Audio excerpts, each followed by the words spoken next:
परम आदरणीय प्रातः स्मरणीय वंदनीय शिवलौती जी वाले महाराज की परम अनुकंपा में आगंतुक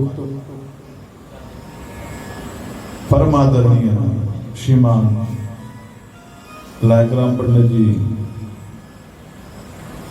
परम आदरणीय श्रीमान बद्रीश विशाल पंडित जी, जिन्होंने अभी श्री राधे श्याम गौशाला के अंदर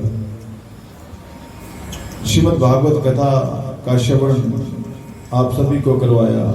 परम आदरणीय श्रीमान अनु पंडित जी, परम आदरणीय श्रीमान नेकराम पंडित जी, चौपाल और इधर उधर से आए हुए सभी ज्ञानी विप्र देवता, माताएं, बहनें, भाई बंधु, छोटे बड़े, आप सभी के हृदय में स्थित भूत भाव विश्वनाथ भगवान बोले शंकर के चरणों में कोटि कोटि प्रणाम। भाग्योदीन बहुजन्म समर्जितेन सत्संगमं च लभते पुरुषो यदावि अज्ञान हेतु कित मोह मंदांधकार नाशम विदाय हे तरो देते विवेका। कई जन्म जन्मांतर के संचित पुण्यों का उदय हुआ है और हम आपको शिवलौती वाले महाराज की कृपा से भगवान बोले शंकर के प्रांगण में बैठ करके, इनकी तपोस्थली में बैठ करके हम सभी उसी शिव महापुराण कथा का श्रवण कर रहे हैं, जिस कथा को स्वयं भगवान बोले शंकर के द्वारा नंदी को सुनाया गया, नंदी के द्वारा सनत कुमार को सुनाया गया, सनत कुमार के द्वारा महर्षि वेदव्यास जी महाराज को सुनाया गया, महर्षि वेदव्यास जी के द्वारा श्री सूत जी महाराज को सुनाया गया और श्री सूत जी महाराज के द्वारा नैमिषारण्य के पावन क्षेत्र में 88,000 शौनकादि ऋषि श्री शिव महापुराण की कथा का श्रवण कर रहे हैं। इसे कल्पतरु कहा गया है। आपने कथा में श्रवण किया। प्रिय बंधुओं, आप घर के अंदर किसी प्रकार का कोई अनुष्ठान करते हो, विवाह करते हैं, तब उस विवाह के अंदर दान देते हैं। तो हमारे जो ये पुराण है, ये सारे कल्पतरु है। विशेषकर शिव महापुराण को हमारे सभी पुराणों का तिलक कहा गया है। तो जीवन भर अगर हम एक साथ प्रयास करें तो इतना पुण्य कभी नहीं कर सकते जितना केवल एक श्री शिव महापुराण की कथा में बैठ करके और इस आयोजन को करके कर सकते हैं। क्यों? क्योंकि यहाँ पे हर व्यवस्था, कभी आपके मन के अंदर भाव जगेगा कि आप दान देना चाहते हो, तो दान देने की इच्छा आपके अंदर हुई, लेकिन कभी कभी क्या होता है, दान दिया भी योग्य को जाया जाता है, अयोग्यों को दिया हुआ दान देने वाले के लिए भी पतन का कारण बनता है। भले ही आप जो मर्जी को हमने तो दे दिया, लेकिन अयोग्य व्यक्ति को दान नहीं दिया जाता। आपके द्वारा दिए हुए दान का अगर उसने दुरुपयोग किया तो एक साथ कई कई परिवारों को उसका नुकसान भोगना पड़ता है। वो ना जाने उस दान का क्या कर रहा है। इसीलिए तो कहते हैं कि उचित विचार करना बहुत जरूरी होता है। हम जिसको दान दे रहे हैं वो उसका सदुपयोग कर रहा है या फिर नहीं कर रहा है। तो कभी हमारे मन के अंदर दान की भावना जगती है तो हम दान कर देते हैं। कभी कभी मन के अंदर भाव जगता है साधु संतों की सेवा करनी है, भोजन की व्यवस्था करनी है, तो कभी एक आध साल में ये भाव जगता है, व्यवस्था बनती है, साधु संत आ जाते हैं। क्योंकि हमेशा ये मिल जाए ये जरूरी नहीं है ना, हमेशा ही साधु संत मिल जाए ये जरूरी नहीं है। तो फिर ये व्यवस्था बनती है कि साधु संत आ जाए तो उनको भोजन करवा दिया जाए। ये कल्पतरु है। कल्पतरु इसलिए कहा गया है क्योंकि वृक्ष है कल्पतरु। कोई उस वृक्ष के अंदर लकड़ी को चाहता है, समिधा को चाहता है, तो कल्पतरु क्या करता है, उसे समिधा देता है, लकड़ी को देता है। किसी को कल्पतरु से फल चाहिए तो वो फल की व्यवस्था करता है। किसी को उसके अंदर से पत्ते चाहिए, घास चाहिए तो वो घास देता है। किसी को उसके नीचे बैठ करके छाया चाहिए तो ये छाया देता है। वैसे ही आप पूरे जीवन में अगर प्रयास करो, जिन सत्कर्मों को आप नहीं कर सकते जन्म से लेकर के और मरण तक, क्योंकि कभी कभी एक साथ दुनिया इकट्ठी हो जाएगी लेकिन ब्राह्मण और संत आपको इकट्ठे कभी नहीं दिखेंगे। कारण क्या है? सभी अपने जीवन में इतने व्यस्त होते हैं। आप कभी एक स्टेज के ऊपर सारे संतों को इकट्ठा करने का प्रयास करो, संभव ही नहीं है।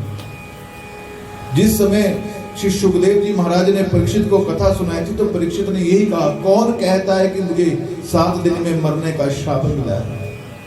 मुझे शाप नहीं मिला है, मुझे ये तो वरदान मिला है। क्योंकि अगर मैं पूरे जीवन भर बड़े बड़े यज्ञ करता और ये प्रयास करता कि सारे के सारे संतों को एकत्रित करता तो ये कभी इकट्ठे नहीं हो पाते।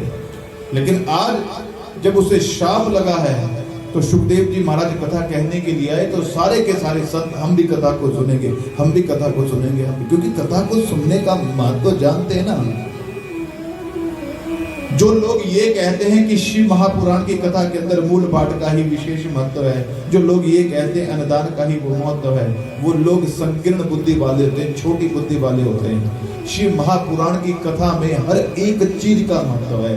जिस समय आप अपने घर से कथा सुनने के लिए चल पड़ते हो, एक एक पग के ऊपर अश्वमेध यज्ञ का फल प्राप्त होता है। तो केवल ये बोल देना कि शिव महापुराण में इसका विशेष, हर एक चीज का महत्व है प्रिय बंधु, हर एक चीज का, एक एक शब्द का अर्थ पता है। मूल पाठ तो आप कर लेते हो, अर्थ समझ नहीं आया तो व्यर्थ है। वो तो बिना भाव के उस पाठ का महत्व क्या रह गया जो आपको समझ ही नहीं आया। तो भगवान की कथा हमारे अंदर भाव जागृत करती है और फिर हमें उस पाठ का भी फल प्राप्त होता है। तो पूरा जीवन आप प्रयास करो तो ये संभव नहीं है कि एक साथ ये व्यवस्था करें। लेकिन देखो, ये शिव महापुराण की वजह से व्यवस्था बनी है। कैसी?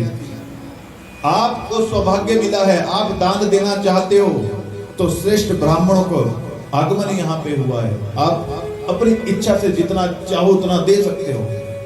कर्ण के दरबार के अंदर एक बार भिक्षुक आया, दाएं हाथ के अंदर माला का जाप कर रहा था। तो नियम होता है जब तक माला पूरी ना हो जाए बात नहीं करते, और पूरी हो जाए उसके बाद आचमन किया जाता है, फिर बात की जाती है अगर जरूरत हो।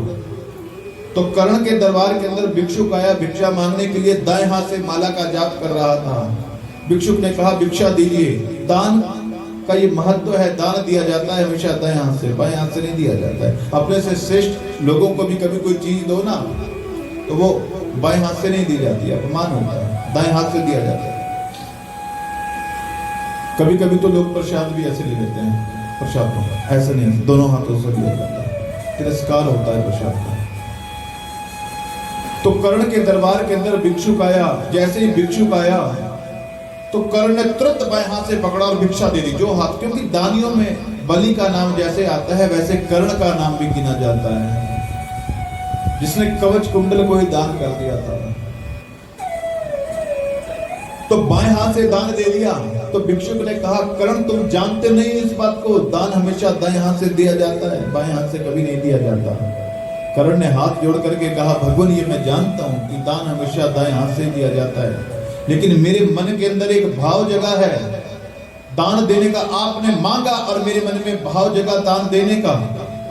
तो मैं सोच रहा था कि माला पूरी हो जाए उसके बाद मैं दाएं हाथ से दूं, लेकिन मैंने सोचा कि माला करते करते तकरीबन 4-5 मिनट लग जाएंगे, और उन 4-5 मिनट के बाद आप ही जो भाव मेरे अंदर दान देने का हुआ है अगर वो बदल गया तो मैं नहीं दे पाऊंगा। जो दान दे करके अभी मुझे पुण्य मिलने वाला है वो 5 मिनट बाद नहीं मिलेगा, क्योंकि हो सकता है मेरा भाव ही बदल जाए। तो दान का मन जब हो जाए, कहा तब अर्पण कर देना चाहिए, क्योंकि मन बदल जाता है, असंख्य फल मिलता है उसके बारे में, और योग्य को दिया हुआ दान। तो ये व्यवस्था बनी है श्री शिव महापुराण की वजह से। आप जितना दान दे रहे हो पुरुषोत्तम मास से 1 करोड़ गुना फल मिलता है। 1 रुपया देने का अर्थ होता है 1 करोड़ रुपया आपने दिया पुरुषोत्तम मास के अंदर। ये पुरुषोत्तम मास को वरदान दिया हुआ है, क्योंकि पुरुषोत्तम मास रोता हुआ चला गया, जिसमें संक्रांति नहीं है, जिसमें कोई शुभ कर्म नहीं होंगे। नारायण के पास गया रोता रोता, मुझे पूछेगा कौन, अधिक मास कहते हैं ना इसको, मुझे पूछेगा कौन संसार में, मुझे कौन पूछेगा। तो रोता रोता जब नारायण के पास गया तो इसे मल मास कहा जाता था, क्योंकि इस मास के अंदर ऐसा भी वर्णन आता है कि नृसिंह भगवान का प्राकट्य हुआ था तो हिरण्यकशिपु का उद्धार हुआ था, क्योंकि राक्षस का वध हुआ इस महीने में, तो उस दृष्टि से भी इसे मलमास कहा जाता है। हम ज्यादा व्याख्यान नहीं करेंगे क्योंकि हमारी बहुत ज्यादा इच्छा रहती है। यहाँ पे शिव महापुराण की कथा हो रही है और पिछले 5-6 दिनों से आप देख रहे हैं प्रिय बंधु, ऐसा नहीं है, कथाएं हम और भी बोल सकते हैं, लेकिन क्योंकि यहाँ पे विशेष करके महाराज जी की बड़ी कृपा रही है शिवलौती परिवार के ऊपर सब पे, मैं पर्सनली ये बहुत प्रयास कर रहा हूँ कि मैं शिव कथा से थोड़ा सा भी बाहर ना जाऊँ, वहां से भटकू ना, क्योंकि मेरी अपनी स्वयं की इच्छा है। ऐसा नहीं है, दृष्टांत हम बीच बीच में और दे सकते हैं, लेकिन सच्ची बात बताऊं, मेरा अपना स्वयं का भाव है। क्योंकि आप लोग प्यार से सुनोगे और हम प्यार से कथा को कहेंगे तो केवल आपको ही फल नहीं मिलेगा, कथा वाचक को भी मिलेगा ना। कथा कहने वाला भी अगर नियम से भाव से करेगा तो सबको फल मिलता है, ऐसा नहीं है। वैसे श्रोता को बहुत प्रधान माना गया है कथा के अंदर, बहुत ज्यादा फल माना गया है, क्योंकि आप तो सुनने के लिए आए हो, हम तो फिर भी दक्षिणा ले लेंगे, है ना। लेकिन आप तो किसी लालच से नहीं आए हो, आप तो सुनने के लिए ही आए हो, तो हमें तो फल वही मिलेगा, क्योंकि कर्म जो हम कर रहे हैं उसकी तो दक्षिणा ले लेंगे, तो हमें फल मिलेगा सिर्फ हमारे नियम का, अगर हम श्रद्धा से भाव से कर रहे हैं, हमें वो मिलेगा भगवान की तरफ से, वो भाव से मिलेगा।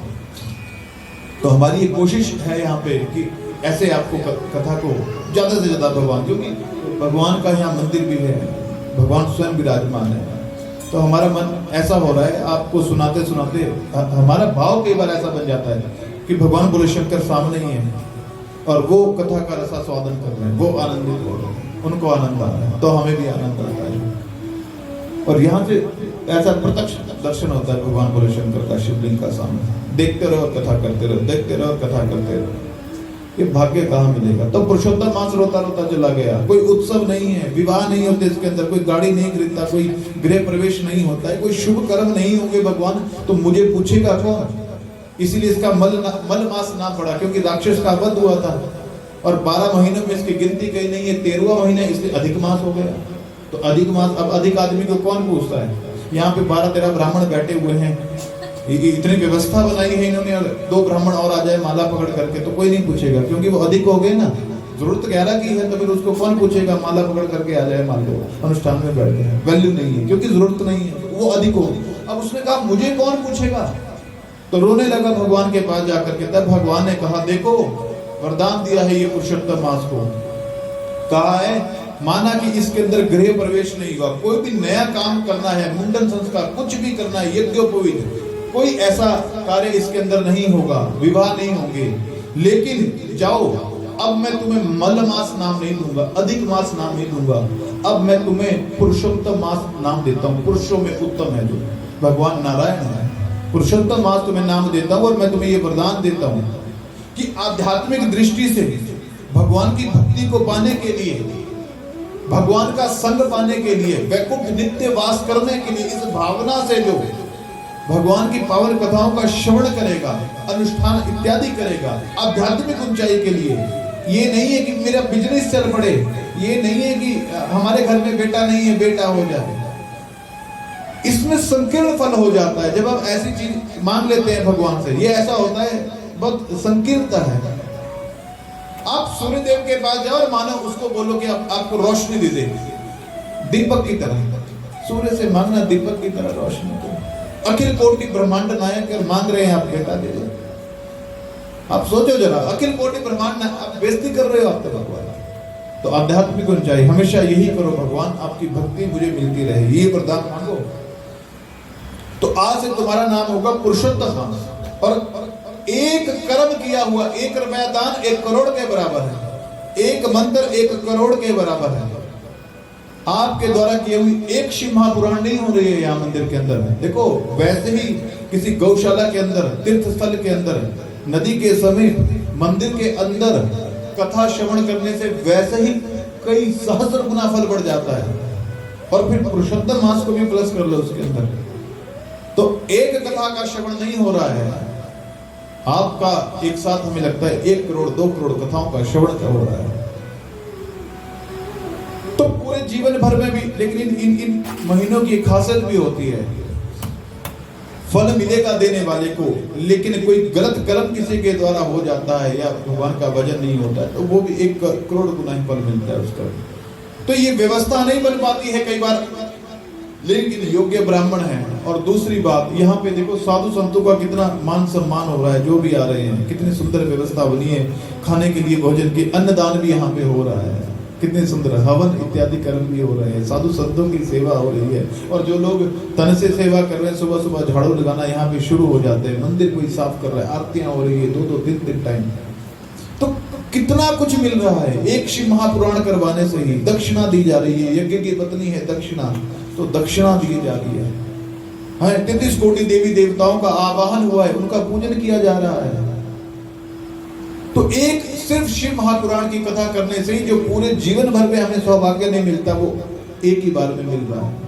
तो उसे शिव महापुराण की हम कथाओं का श्रवण कर रहे हैं। और कल तो वैसे ही आनंद का दिन था, सोमवार का भी दिन था, भगवान श्री गणेश का जन्मोत्सव धूमधाम से मनाया आप लोगों ने, बड़े प्रेम से। कार्तिकेय का हुआ, तो उसके पश्चात श्री सूत जी महाराज 88,000 ऋषियों को नैमिषारण्य के पावन क्षेत्र में कहते हैं कि एक शिलाद नाम के मुनि थे। इनका नाम शिलाद क्यों पड़ा? जब हम खेती के अंदर गेहूं इत्यादि काटते हैं ना, तो उस फसल को काटने के बाद उसके जो थोड़े बहुत दाने होते हैं ना, वो जमीन के अंदर गिर जाते हैं, उसको कहते हैं शीलोंच वृत्ति। माने जो उसमें से गिरे हुए एक्स्ट्रा है वो किसी काम के लिए धरती में गिर गए, तो उनके जीवन का नियम था उन्हीं दानों को वो इकट्ठा करते थे। जैसे यहाँ पे नियम है ना कि पेट भर के खाओ पर वेस्ट मत करो थोड़ा सा भी, है ना। तो वो धरती पे गिरे हुए वो किस काम के, तो वो उन्हीं को इकट्ठा करते थे और केवल उसी को ही ग्रहण करते थे, इसलिए उनका नाम पड़ा शिलाद मुनि। तो बारिश नहीं हो रही थी, यज्ञ करने लगे, यज्ञ करने का मन हुआ। ये अब यज्ञ की जो भूमि को है वो यजमान ही स्वयं जोतता है।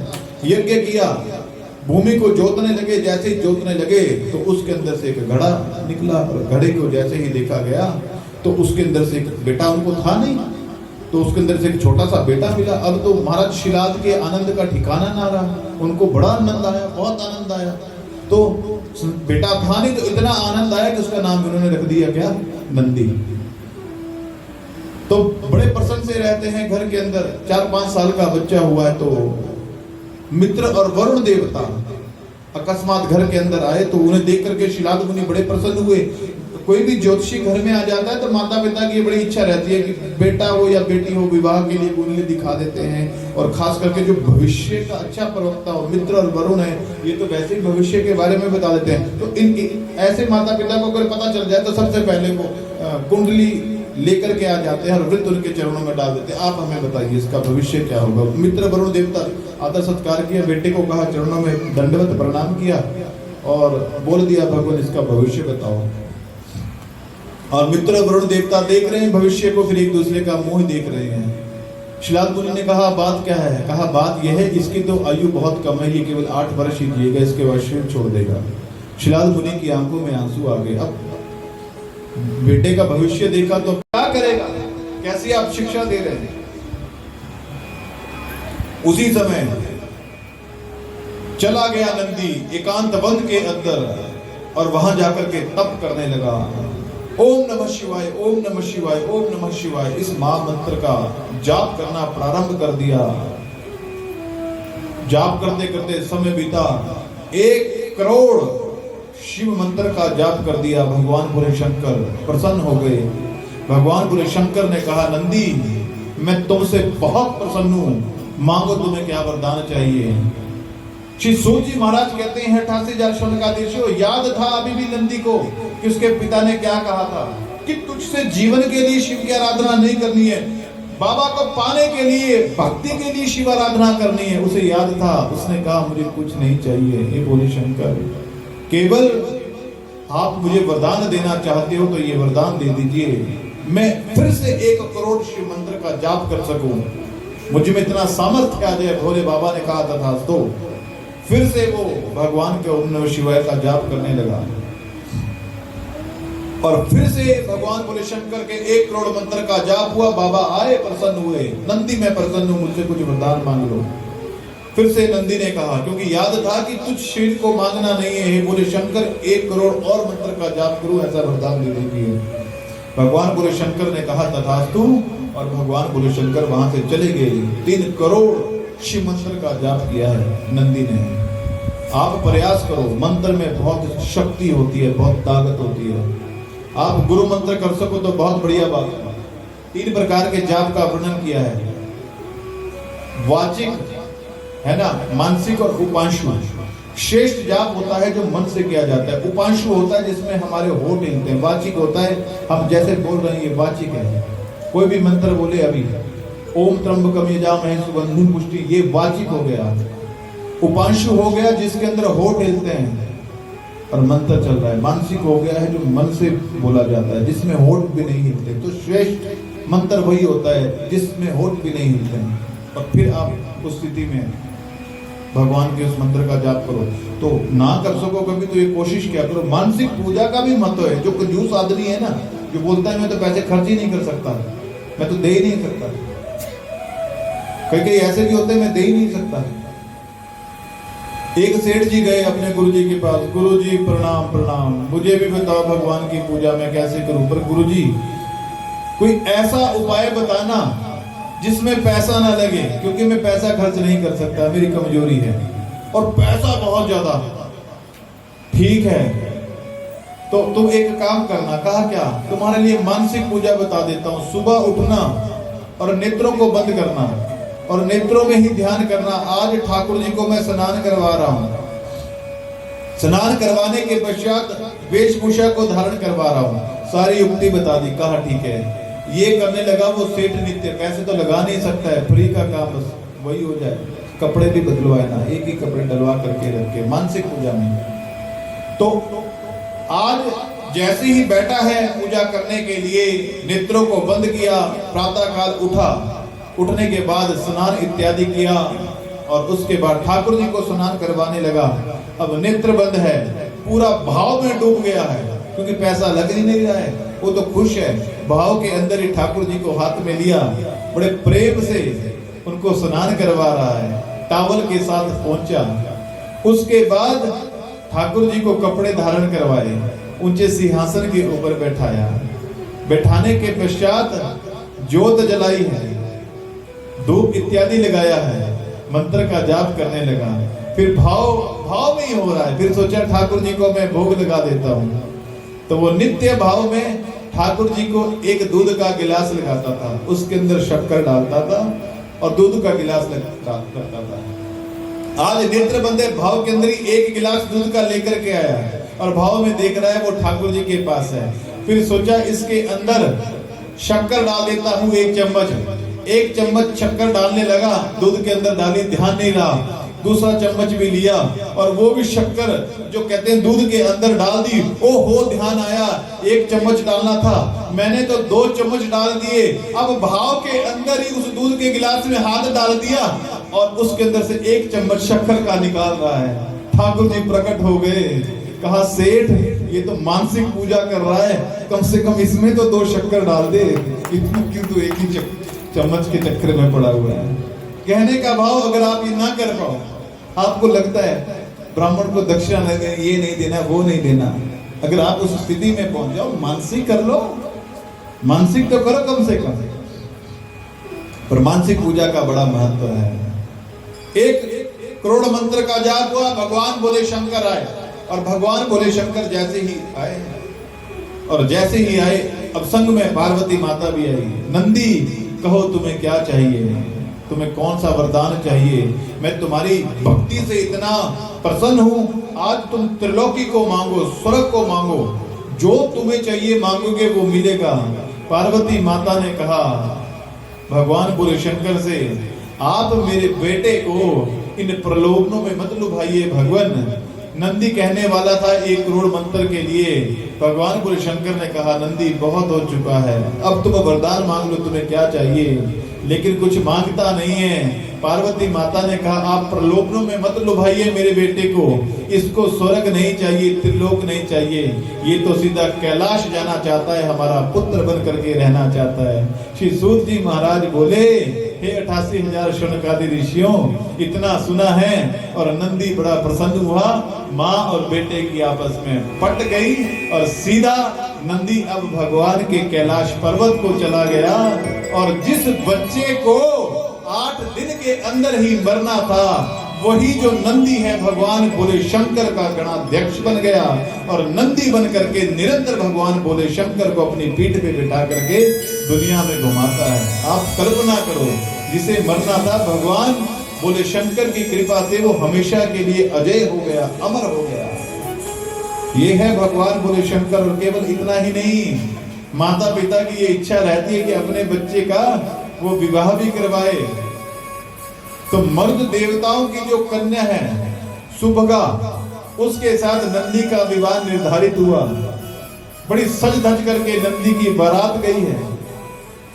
और बारात गई है, मर्द देवताओं की जो पुत्री है सुभगा, वो बहुत सुंदरी है, ऐश्वर्य से युक्त है। और ऐसा होना चाहिए। दूल्हे पक्ष का जो लोग होते हैं, उनके जीवन में संयम होना चाहिए, वैराग्य होना चाहिए, त्याग होना चाहिए। भगवान भोले शंकर का ये जो दूल्हे का पक्ष है, ये त्याग है, इनके जीवन में वैराग्य है। और दुल्हन का जो पक्ष है, बेटी का पक्ष है, इनके अंदर ऐश्वर्य होना चाहिए, स्वरूप होना चाहिए। और सारे गए हैं नंदी का सुभगा का बड़ी प्रेम से। मर्दगण आज बहुत प्रसन्न है। क्यों? इससे ज्यादा और मेरे जीवन का सौभाग्य क्या होगा कि साक्षात भगवान भोले शंकर, सोच रही है सुभगा, मेरे ससुर होंगे और पार्वती माता जैसी मेरी सास होगी। आज बहुत प्रसन्न चित्त है। मर्द देवता बड़े प्रसन्न हो रहे हैं कि नंदी के साथ रिश्ता जुड़ा है। इस बहाने भगवान भोले शंकर और पार्वती माता के दर्शन होते रहेंगे। और बड़ी प्रेम के साथ, धूमधाम के साथ नंदी का सुभगा के साथ विवाह करवा दिया गया। अब कहते हैं इस प्रताप के कारण शिलाद मुनि की मृत्यु नहीं हुई, बल्कि जितने परिवार के लोग थे नंदी की कृपा से सारे के सारे आए हैं कैलाश पर्वत के ऊपर। भगवान भोले शंकर के गण बन करके रहने लगे। पिता का ये उपदेश बच्चे के लिए काम कर गया। इसलिए जीवन में हमेशा याद रखे माता पिता, यद्यत आचरति से तत्त देवे तरोजना सयत प्रमाणं कुरुते लोकस् तदनुवर्तते। बड़े लोग जैसा आचरण करते हैं, छोटे उसका अनुकरण करते हैं। आप मुख से क्या बोलते हो उसका फर्क नहीं पड़ता है, आप जीवन में करते क्या हो, आपके आचरण की वैल्यू है। आपके मुंह के द्वारा कहे हुए शब्दों की वैल्यू नहीं है। बच्चा परिवार में वो कभी नहीं करेगा जो आप उसे करने के लिए कहोगे, लेकिन बच्चा वो जीवन में जरूर करेगा जो आपको परिवार के अंदर देखेगा। उसने देखा माता पिता आपस में लड़ाई करते रहते हैं, झगड़ते रहते हैं, वो भी लड़ाई झगड़ा करेगा, उसके लिए आम सी बात हो जाएगी। बिना बात के लड़ाई झगड़ा। परिवार के अंदर 90% जो लड़ाई झगड़े होते हैं, आप कभी देखना, पति पत्नी में हो, परिवार में हो, इंसान को ये पता ही नहीं होता मूल में। आप कभी 15-20 दिन, महीने बाद पूछो आपकी लड़ाई हुई है, पर बात कौन सी आपको याद ही नहीं आएगी कि बात कौन सी है। 90% झगड़े ऐसे होते हैं जिसमें कोई बात ही नहीं होती है, बिना मतलब के झगड़ा हो जाता है, तनाव हो जाता है, अलग अलग रहना शुरू कर देते हैं, बिना मतलब के छोटी सी बात को पतंगड़ बना दिया। एक दिन पति और पत्नी आपस में झगड़ा कर रहे थे। पति कहता है मैं अपने पुत्र को डॉक्टर बनाऊंगा, इंजीनियर बनाऊंगा। पत्नी लड़ रही है, नहीं नहीं नहीं नहीं नहीं, ये कोई इंजीनियर नहीं बनेगा, मैं तो इसको डॉक्टर ही बनाऊंगी। पति बोलता है नहीं, ये इंजीनियर ही बनेगा।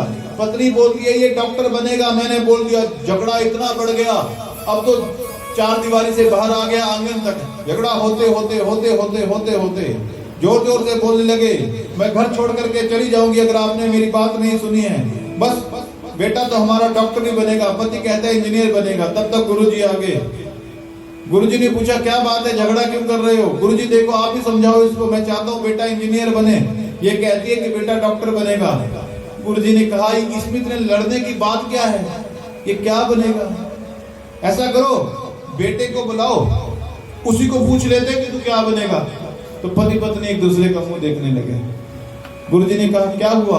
होना क्या, अभी तो बच्चा हुआ ही नहीं है, अभी बच्चा हुआ ही नहीं, क्या होगा यही पता नहीं अभी, लेकिन पेट के अंदर ही एडमिशन हो जाती है बच्चे की। कौन से स्कूल में जाएगा? इतना बड़ा बैग पीठ पे आ जाता है। स्कूल में भी जाओगे ना, ऐड लिखी होती है अखबारों के अंदर, आप अपने बच्चे को यहां डालिए, क्या क्या होगा?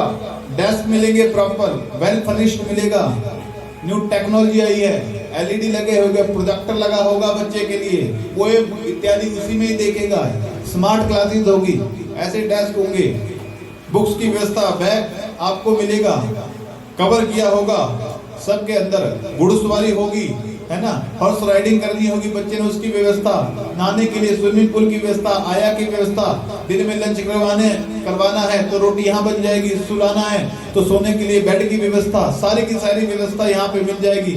तो किसी ने पूछ लिया महाराज जी और पढ़ाई का क्या है? सॉरी, वो आपको ट्यूशन लगानी पड़ेगी, बाहर करवानी पड़ेगी।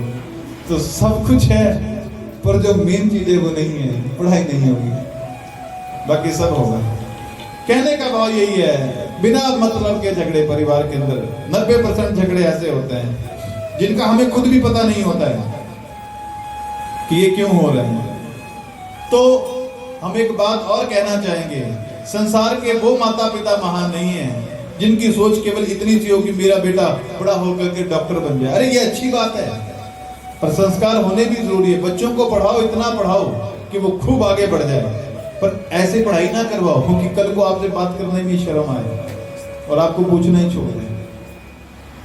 संस्कार बहुत जरूरी है, संस्कार बहुत जरूरी है। आज हम बैठे थे अभी कथा में आने से पहले, मैं परमादरणीय लायकराम पंडित जी के साथ बैठा हुआ था, तो मैंने कहा था इनको, हम ऐसे ही बात कर रहे थे, मैंने कहा था पंडित जी एक बात बताइए, आपके साथ इतने ब्राह्मण आए हैं, चौपाल से आए हैं, क्योंकि हम लोग तो वैसे ही यहाँ रहते हैं धर्मपुर में, तो हम लोगों की ऐसी सोच होती है कि किन्नौर हो गया आपका, रोडू हो गया, चौपाल, क्योंकि इनके तो सेब अच्छे खासे होते हैं, तो पैसा वैसा खूब होता है, धन बहुत होता है ना। तो धन ज्यादा हो जाता है तो फिर वो सोचता है कौन बैठा रहे एक कर्म कांड करने के लिए, है ना, 1000, 1200, 1500 रुपए के चक्कर में सुबह 5 बजे बैठ जाओ और फिर शाम को 9, सबसे मुश्किल काम है ये, सबसे मुश्किल काम है। एक ही आप 3 घंटे ही बैठते हो ना, हालत खराब हो जाती है आपकी, उसमें भी आप सोचते हो कि ऐसा करते हैं 5 से 8 है तो 6 के बजे चलेंगे, एक सोचता है 6 नहीं या 6:30 चलेंगे, कोई तो ऐसे भंडारे के टाइम ही चलेंगे, छोड़ो कौन बैठेगा, बैठा कहाँ जाए, आसान थोड़ी। आप कई बार लोग बोल देते हैं वो इतना पैसा देना है ब्राह्मणों को, हम तो कई बार उनको बोलते भी हैं, वो तो मंत्र का जाप कर रहे हैं, नियम में रह रहे हैं, आप ये काम करो, कितना आपको ज्यादा लग रहा है? 1200 आपको ज्यादा लग रहा है? 1300 आपको ज्यादा लग रहा है? हम तो कह देते हैं मजाक में, हम कह देते हैं यजमान जी एक काम करो, आप सिर्फ सुबह 7 बजे से और 6 बजे तक बैठो, 5 बजे तक 3000 मुझसे ले लेना, 2000 मुझसे ले लेना, जितने दिन बैठो, फिर बैठना है, कोई माला नहीं करनी, कोई जाप नहीं करना, कोई कुछ नहीं करना, आप बैठो, यही बहुत बड़ी बात हो जाएगी। बैठ ही नहीं पाएगा आदमी, हालत खराब होगी। तो हम इनसे ये बात करते हैं, सब कुछ है आपके पास, तो धन की भी कमी, क्योंकि इनके तो वैसे ही होते हैं, सेब सीजन में अच्छा कमा लेते हैं। तो फिर उसके बाद होता क्या है, जब पैसा ज्यादा आता है तो कुछ छोटा मोटा दिखता नहीं है, मगर आप लोग तो बड़ी वैल्यू करते हो धन की, उसके बावजूद भी ये सब का आचार्य, चलो परमात्मा ने जितने ब्राह्मण है सब सक्षम है, ऐसी कमी नहीं है, लेकिन उसके बावजूद भी हमारी कोशिश होती है कि जो हमारा अपना कर्म है ना हमारा, क्योंकि पैसा तो कहाँ चला जाएगा, खत्म हो जाएगा ये, तो इन्होंने ये कहा पैसा तो नहीं बचेगा, ये खत्म हो जाएगा, हम जानते हैं। कब तक चलेगा? एक ही बेटा अगर ऐसा पैदा हो गया तो जितना कमाया सब प्रॉपर्टी लगा लेगा, बचेगा यही संस्कार जो हम पीढ़ियों में आगे को दे रहे हैं, हमारे पेरेंट्स ने हमें दिया, हम अपने बच्चों को दे रहे हैं, वो आगे देंगे। तो हमारा कर्तव्य ये होता है, चलो पैसे की बात नहीं है, पर ये संस्कार पीढ़ी दर पीढ़ी आगे जाता रहेगा और बच्चों के अंदर जाते रहेगा, तो ये बड़ी अच्छी बात कही।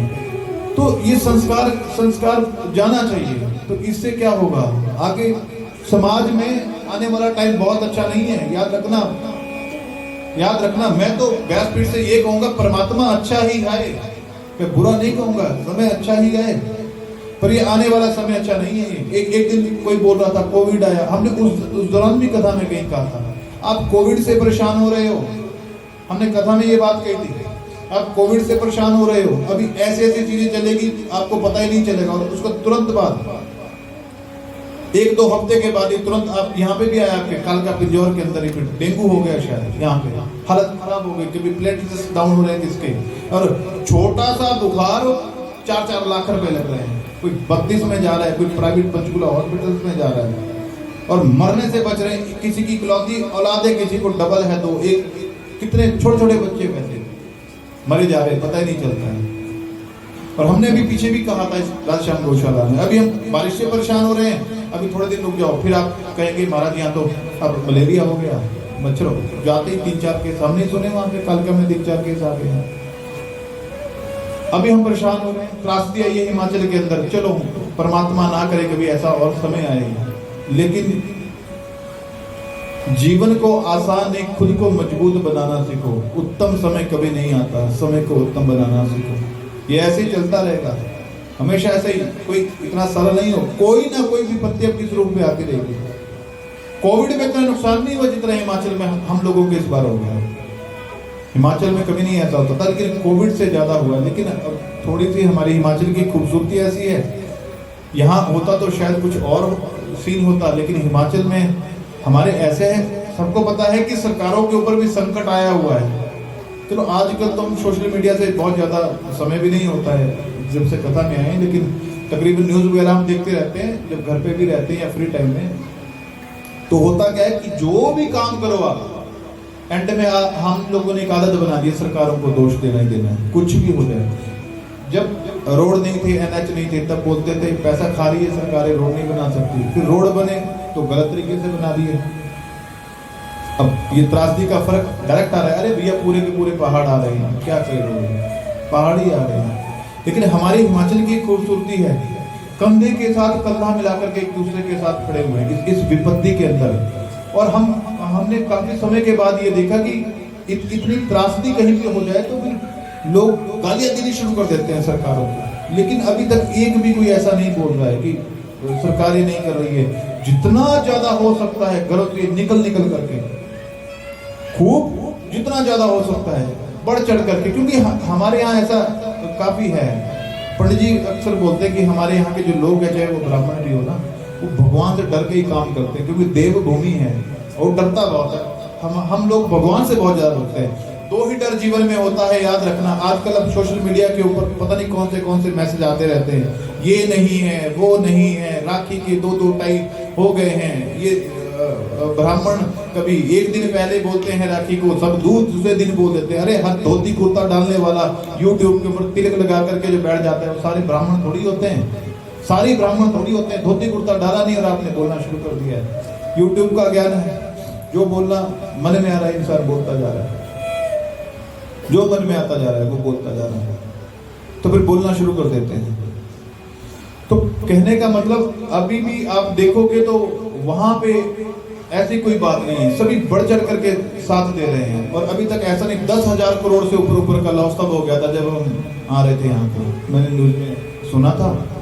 तो उसके बाद भी काफी नुकसान हुआ, लेकिन फिर भी ऐसा नहीं कर रहे कि एक दूसरे की गलती निकालते रहे, एक दूसरे की गलती निकालो, एक दूसरे की गलती निकालो। नहीं, हमारे बड़े बड़े अधिकारी भी ना आज की डेट में सड़क पे आए हुए हैं, वो सड़क में चलते हैं, मुआयना कर रहे हैं, ध्यान रख रहे हैं। ये सबसे अच्छी खूबसूरती है। हम तो अक्सर यही कहते हैं लोगों के साथ, आप जीवन में कभी भी किसी विशेष सरकार के साथ नहीं जुड़ना चाहिए, हमें जुड़ना चाहिए व्यक्ति के साथ।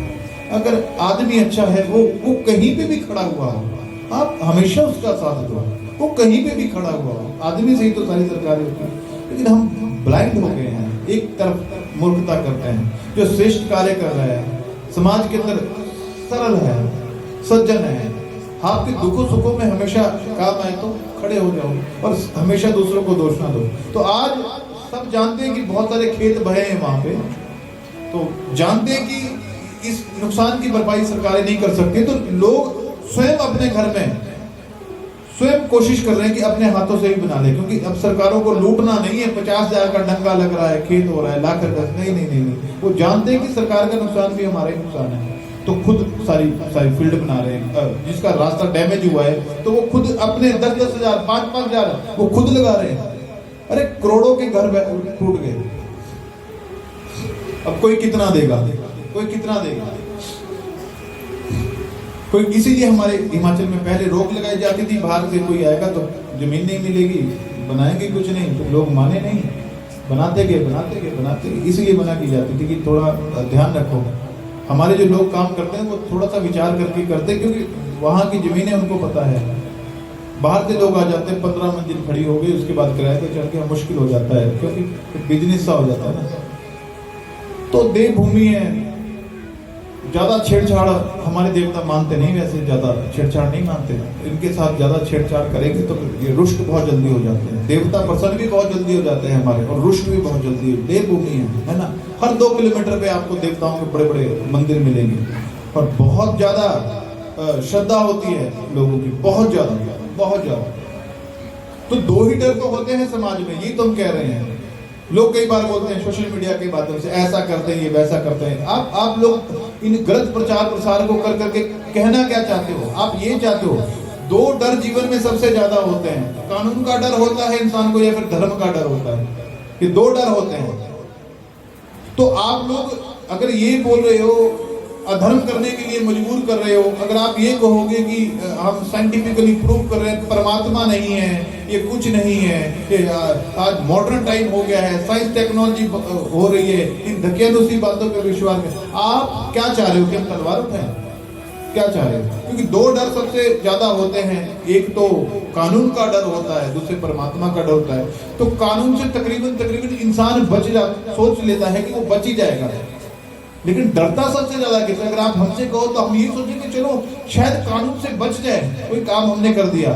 लेकिन किसी भी कर्म को करने से पहले मन में एक ही ध्यान आएगा, ये सूर्य दिन में साक्षी बनकर के, चंद्रमा रात को सब कुछ देख रहा है, वहां से तो हम शायद बच जाए, लेकिन हम परमात्मा से कभी नहीं बचेंगे। तो धर्म का डर हमें ज्यादा है ना। अगर ये धर्म का डर मुझे ना हो तो फिर मैं तो संसार में क्यों अच्छा काम करूंगा? एक बात बताओ, लोग कहते हैं कुछ नरक नहीं होते। अगर नरक होते ही नहीं, अगर मुझे नरक का डर ना हो तो आप कल्पना नहीं कर सकते संसार की स्थिति क्या हो जाएगी। फिर मैं क्यों डरूंगा? फिर मैं अच्छा व्यवहार क्यों करूंगा? फिर मैं भाई के साथ ढंग से क्यों रहूंगा? फिर मैं क्यों रिश्ता देखूंगा? कोई नहीं देखेगा, डर ही नहीं है। अरे ये धर्म ही तो है हमारा, डर से ही सही, कम से कम परमात्मा से जोड़ा हुआ है, डर से ही रिश्तों को मेंटेन किया हुआ है। आप क्यों बिना मतलब के सारे रिश्ते समाज में खराब कर रहे हो? 2-4 अक्षर क्या पगली, इंसान टेक्नोलॉजी की बात करता है, मॉडर्न टाइम की। जिन्होंने आज हमारा जो चंद्रयान है, वो मून के ऊपर जो लैंडिंग हुई है, अरे भैया वो लोग खुद बार बार बोल रहे हैं, खुद बार बार भगवान का धन्यवाद कर रहे हैं, ये परमात्मा की मदद से ही हुआ है। लेकिन हमारे 2, 4, 5, 7 क्लास पढ़ने वाले जो लोग होते हैं, वो कहते हैं नहीं ये तो टेक्नोलॉजी है, ये वो है। अरे भैया जिन्होंने भेजा है उन्होंने प्रॉपर मुहूर्त देखा, बाकायदा जब यहाँ से लॉन्च किया उसको प्रॉपर सब कुछ देखा गया, ये हर एक चीज है। बड़ा हमारा साइंटिफिक मजाक थोड़ी है हमारा सनातन धर्म। आज हमने निर्माण कर दिया, आज से कई वर्षों पहले पंडित जी अगर लोगों को बोला होता कि कभी समय के हिसाब से कैसी टेक्नोलॉजी आएगी कि आप यहाँ से अमेरिका बात करोगे, तो लोग हंसते लोग। ऐसा कभी हो सकता है क्या कि यहाँ बैठे बैठे आप अमेरिका में बात करो? हंसते उस टाइम लोग, लेकिन आज कर रहे हैं ना। तो हमारे ऋषि मुनि तो ये पहले ही करते थे, नेत्र बंद किए, ध्यान लगाया, और यहाँ से कोई दूसरी जगह पे उससे बातचीत हो गई, क्या करना है?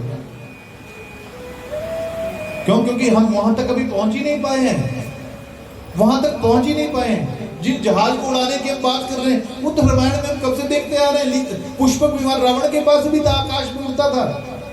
उन्होंने उत्तर दिया परमात्मा ने, रामो विग्रवान धर्मा। अगर आप धर्म देखना चाहते हो तो राम को देखो, राम के अंदर क्योंकि धर्म है, वो साक्षात धर्म की मूर्ति है, साक्षात धर्म की मूर्ति है। तो सारे के सारे राक्षस गए हैं, तो कोई कर्म निकृष्ट नहीं होता है, कोई कर्म निकृष्ट नहीं होता है। ये हमारी संकीर्ण सोच होती है। सभी कर्म श्रेष्ठ होते हैं अगर हम नियम से कर रहे हैं। कभी कभी मंदिर में रहने वाले पुजारी को वो जीवन में प्राप्त नहीं हो पाता है जो समाज के साधारण से प्राणी को प्राप्त हो जाता है। क्योंकि कभी कभी 24 घंटे मंदिर में रहने वाले पंडित जी को भी यही भ्रम हो जाता है, वो उतनी आस्था कभी कभी नहीं रह पाती है भगवान के ऊपर। लगता है जो मिल रहा है वो मेरे प्रयास से मिल रहा है, मेरी पॉलिटिक्स से मिल रहा है, मेरे षड्यंत्रों से मिल रहा है। वो भूल जाता है कि जो मिल रहा है वो परमात्मा की कृपा से मिल रहा है, हमारे करने से कुछ नहीं होता है। तो कोई छोटा नहीं है संसार में, कोई बड़ा नहीं है। जिसकी सोच छोटी है वो सोच से इंसान संकीर्ण होता है, छोटा होता है। कर्म से छोटा बड़ा नहीं होता है। अपने अपने कर्मों को करो, लेकिन लोगों को समझ में नहीं आता है। समझाना बहुत मुश्किल है आजकल। सारे तो विद्वान हैं, सब पढ़े लिखे ही बनते हैं अपने आप को, किसको समझाए? दो दो चार चार पढ़ लिया सभी ज्ञानी बनते हैं। और जो विनम्र रहता है उसके जीवन में हमेशा उसको लाभ होता है। जो अकड़ा हुआ रहता है वो जीवन में हमेशा लॉस ही होता है, उसको फायदा नहीं होता है। आज राक्षसों ने कहा हम पूंछ की तरफ नहीं जाएंगे, हम कोई छोटे थोड़े ही हैं। याद आ गया इंद्र को, नारायण ने कहा था तो ठीक है भैया, पूंछ की तरफ जाने में तुम्हें अपमान लगता है तो तुम मुंह की तरफ आ जाओ, हम पूंछ की तरफ चले जाते हैं। कहा ठीक है। राक्षस आगे सारे वासुकी नाग के मुंह की तरफ, देवता चले गए पूंछ की तरफ, मंथन करने लगे। क्योंकि अकड़ है राक्षसों के अंदर, इसलिए नुकसान हो गया। विनम्रता दिखाई देवताओं ने, इसलिए फायदा हो गया। पूंछ की तरफ से वो मंथन कर रहे हैं, महाराजा मुझे मंथन कर रहे हैं, तो वासुकी नाग के मुंह से तो विषैली वायु निकल रही है, विषैले श्वास निकल रहे हैं। ऐसे विषैले श्वास वायु मुंह से निकल रही है, ताप बढ़ गया पूरा का पूरा उस विषैली वायु का। तो राक्षसों के ऊपर कहा, जैसे ही उस विषैली वायु का प्रभाव पड़ा तभी से ही राक्षस काले हो गए। और पूंछ से उन्होंने मंथन किया है, राक्षस लोग मुंह से कर रहे हैं, लेकिन अब बोल नहीं पा रहे। मुसीबत ली तो स्वयं ही है। स्वयं तो बोला कि मुंह की तरफ लगेंगे, अब बोले किसको? आप बताओगे उनके लिए। तो मंथन करते करते करते करते थक गए। जब थक गए तो स्वयं नारायण शक्ति के रूप में आया और बीच बीच में, क्योंकि ये मंथन नारायण की कृपा के बिना कभी हो ही नहीं सकता था, तो मूल रूप में तो नारायण ही था इसमें मंथन करवाने वाला। तो जब वो थक जाते थे देवता और राक्षस थक जाते थे, जब भगवान बीच बीच में आकर के उनकी सहायता करते थे तो मंथन होने लगा। एक बात हमेशा याद रखना, लक्ष्य जितना बड़ा होगा प्रारंभ में कठिनाइयां उतनी आएगी। अमृत को पाना है, जितनी भी सुख संपत्तियां थी सारी क्षीर सागर के अंदर डाली गई, उसका मंथन होने लगा। क्योंकि देवता अमृत पीना चाहते हैं ताकि उसको पी करके हम हमेशा के लिए अमर हो जाए।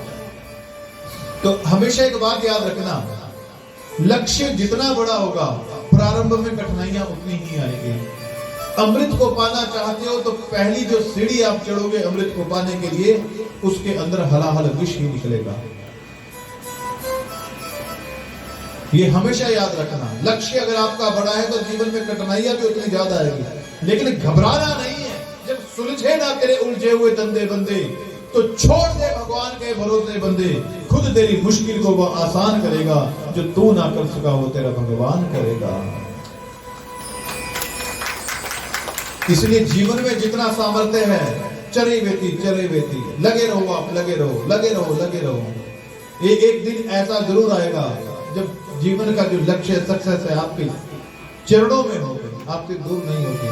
आप लगे रहो, पीछे मुड़ करके मत देखो। हम किसी पत्थर को तोड़ रहे हैं, याद रखना एक पत्थर है, जिस पत्थर को तोड़ा गया, बहुत बड़े पत्थर को मूर्तिकार ने मूर्ति बनाने का प्रयास किया और हथौड़ी को मार रहा है उस पत्थर के ऊपर, हथौड़ी से उसका नक्शा बनाने का प्रयास करता है, लेकिन मूर्ति बनाते बनाते पत्थर टूट गया, क्रैकिंग आ गई, दरार पड़ गई। अब उसकी तो मूर्ति नहीं बन सकती है, पत्थर टूट गया। इसलिए मूर्तिकार ने क्या किया, उस टूटे हुए पत्थर की जो मंदिर के बाहर थी सीढ़ी थी ना, सीढ़ी के ऊपर उस पत्थर को लगा दिया। दूसरा पत्थर लिया, उसको भी घड़ने का प्रयास किया, घड़ते गए, वो पत्थर सहन करता रहा, लेकिन टूटा नहीं। मूर्तिकार ने उस पत्थर की मूर्ति बनाई और उसको मंदिर के गर्भगृह के अंदर विराजमान किया। पत्थर दोनों ही थे, लेकिन दोनों में फर्क था। क्या फर्क था? एक पत्थर की मूर्ति बना रहे थे, वो पत्थर टूट गया, इसलिए जो पत्थर टूट गया वो मंदिर की सीढ़ियों में लगा, जहां लोग जाकर के अपनी चप्पल को पटकते हैं, और जो पत्थर टूटा नहीं वो मंदिर के गर्भगृह में लगा, जहां लोग जाकर के अपना माथा पटकते हैं। पत्थर एक ही है, लेकिन फर्क आ गया। तूफानों से डरकर बाज नहीं रहते, हार जाने वाले के सिरों पर ताज नहीं रहते हैं। वही उतारते हैं अपने ख्वाब को सच्चाई की दुनिया में, जिंदगी में किसी बहाने के जो कभी मोहताज नहीं होते। झेलता है जो चोट छेड़ों की, हथौड़ों की, वही पाषाण किसी मंदिर में भगवान होता है। तो जीवन में पेशेंस होनी चाहिए, कड़वा घूंट पीने की ताकत होनी चाहिए। हलाहल विष निकला, त्राहिमाम चले गए नारायण की शरण में। भगवान बचाओ, आगे मंथन तब होगा। क्षीर सागर के ऊपर सारा का सारा जो जहर है वो फेन की तरह आ गया है, जहाज की तरह आ गया है। अब जब तक इसका नाश नहीं होगा तब तक आगे समुद्र मंथन नहीं होगा। नारायण ने कहा ये मेरे बस की बात नहीं है। तो कहा फिर किसके बस की बात है? बोला जाओ भगवान बोले शंकर की शरण के अंदर कैलाश पर्वत के ऊपर हुए, बोले बाबा समुद्र मंथन से विष निकला है, हमारी रक्षा कीजिए, आप इस विष का पान कर दीजिए। भगवान बोले शंकर ने पार्वती की तरफ देखा, देवता आए हैं, चाहते हैं मैं विष का पान करूं, पार्वती तुम बताओ मैं क्या करूं? पार्वती ने कहा विष भोले बाबा आपका क्या बिगाड़ सकता है, बच्चों के जीवन में संकट आया है, जाओ आप विष का पान करो। पार्वती परीक्षा में पास हुई है, मोह नहीं है, यानी कि आज पार्वती को प्रेम है। मोह शरीर से होता है, प्रेम हृदय से होता है, यानी कि परीक्षा में पार्वती माता पास हुई है। भगवान बोले शंकर जैसे ही क्षीर सागर के अंदर आए हैं, हलाहल विष पीने के लिए सामने नारायण के ऊपर नजर पड़ी, बात नहीं हो रही है, आंखों आंखों में इशारे हो रहे हैं। और बोले बाबा नारायण की तरफ देखते हैं, वाह नारायण अमृत स्वयं पियोगे, लक्ष्मी स्वयं ले जाओगे और विष पीने के लिए मुझे चाहते हो कि मैं विष को पी लूं? नारायण ने कहा भगवान क्या अमृत और क्या विष, आपकी नजर जैसे ही विष के ऊपर पड़ेगी वो विष विष नहीं रह जाएगा, वो तो अमृत बन जाएगा प्रभु आपकी नजर पड़ने से ही, इसलिए प्रभु इसका पान कीजिए। भगवान हंसे हैं, ठीक है नारायण।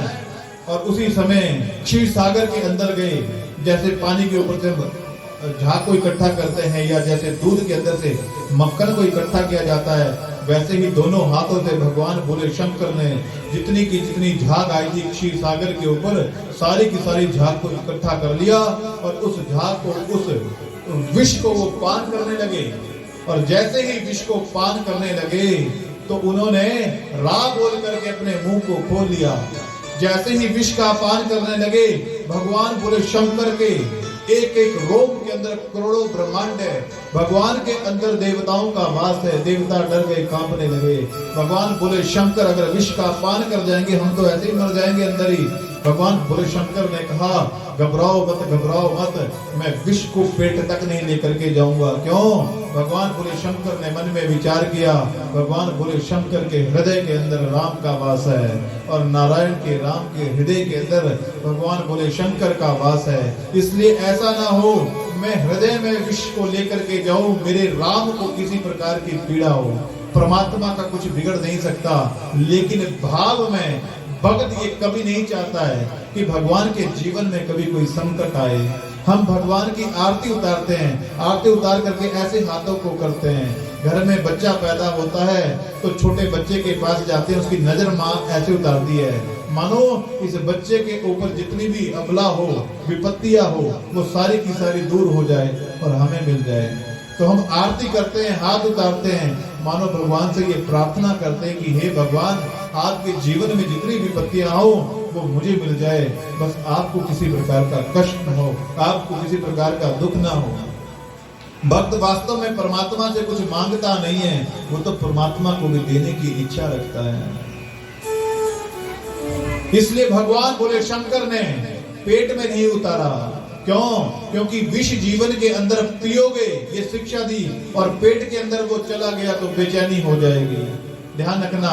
और अगर मुंह से बाहर निकल गया तो क्या हो जाएगा? अगर मुंह से बाहर निकल जाएगा तो समाज में लड़ाई हो जाएगी। इसीलिए जीवन में शब्दों के रूप में जो विष आपके आए, अगर आप पेट तक उनको लेकर के गए तो कल कथा सुनाई थी ना, गैस हो जाएगी, चुगलखोर की कथा सुनाई थी ना। इसलिए पेट के अंदर लेकर के नहीं जाना है। और अगर बाहर मुंह से आपने निकाल दिया तो पड़ोसियों में लड़ाई हो जाएगी, कभी रिश्तेदारों में लड़ाई हो जाएगी। कोशिश करो कम से कम आप किसी की लड़ाई का कारण ना बनो, ज्यादा ना हो सके आप किसी को एक ना कर सको, कम से कम आप कारण ना बनाओ, आपकी वजह से किसी की लड़ाई ना हो। परिणाम जितना उसका भयंकर होगा भोगना आपको पड़ेगा। इसलिए भगवान ने ये समझाया है, विष को पेट में नहीं लेकर के गए, बेचैनी हो जाएगी। बाहर निकाला तो समाज का प्रलय हो जाएगा, टिकना मुश्किल हो जाएगा, इसलिए अपने गले के अंदर ही रख दिया। रा बोल करके मुंह हमेशा खुलता है, रा बोल करके भगवान भोले शंकर ने अपने मुख को खोला है, और मां कह करके कि मुंह बंद हो जाता है, और रा खोल करके मुंह को खोला, सारे विष को पी गए, और मां बोल करके मुंह को बंद कर लिया, यानी कि राम बोल करके भगवान भोले शंकर विश्राम पा गए। लेकिन इस विष से भगवान भोले शंकर का कुछ बिगड़ा नहीं, बल्कि उल्टा भगवान जो भोले शंकर का कर्पूर गौरवीय शरीर था, गोरा शरीर था, इस विष ने अपने जहर का जो प्रभाव था वो भगवान भोले शंकर के कंठ के ऊपर दिखाया। उसकी जो नीलिमा है वह भगवान भोले शंकर के कंठ में दिखाई देती है, जिससे भगवान भोले शंकर का नाम पड़ा नीलकंठ। बोला नीलकंठ भगवान। और नीलकंठ पक्षी भी जो होता है ना वो नीला होता है, तो नीला पक्षी होने के कारण ही लोगों का ऐसा भाव होता है ये भगवान भोले शंकर है साक्षात। इसलिए हमारे यहाँ उस पक्षी को कोई नहीं मारता है, बल्कि उस पक्षी को प्रणाम किया जाता है। जैसे ही भगवान भोले शंकर ने विष का पान किया है, 2-4 बूंदे उनके हाथ से विष की धरती के ऊपर गिर गई। जितनी भी हमारी जड़ी बूटियां हैं ना, ये कुछ को खाकर के हम ठीक होते हैं, वो नहीं जो विषैली है जिससे शरीर में खारिश हो जाए, या जिसके अंदर जहर होता है जिसको खाकर के इंसान मर सकता है, वो उनको मिले अमृत की कुछ बूंदे, जिसके कारण ये विषैली बूटियां पैदा हो गई। कुछ जहर की जो बूंदे थी वो जीव जंतुओं ने खा ली, जितने भी ये सर्प है, बिच्छू इत्यादि विषैले जीव है, इन्होंने खा लिया इसको पान करके थोड़े से उसकी बूंदों का, जिसके कारण इनके अंदर जहर हो गया सभी के अंदर। बाकी भगवान बोले शंकर भी गए, हलाहल विष निकला, मानो बताया लक्ष्य जितना बड़ा होगा प्रारंभ में कठिनाइयां उतनी ज्यादा आएगी। भगवान बोले शंकर चले गए। फिर से मंथन प्रारंभ हुआ तो कामधेनु नाम की गाय निकली। इस कामधेनु गाय को ऋषियों को दे दिया गया, ऋषि लेकर के चले गए, क्योंकि कामधेनु है ये तो ऋषियों की काम की है। दूध फिर मक्खन फिर घी निकलता है, जोत बनाते हैं, देवताओं की पूजा अर्चना करते हैं। उच्चैश्रवा नाम का घोड़ा निकला, उस घोड़े को बलि ने ले लिया, उसे अपना वाहन बनाया। ऐरावत नाम का हाथी निकला, बहुत सुंदर देखने में। ऐरावत नाम का जो हाथी था उसे कहते हैं इंद्र ने ले लिया, और इंद्र ने उस ऐरावत को अपना हाथी बनाया। कौस्तुभ मणि निकली, उसके बाद मंथन करने के बाद उसको नारायण आए, और नारायण उस कौस्तुभ मणि को लेकर के चले गए, गले में धारण कर लिया।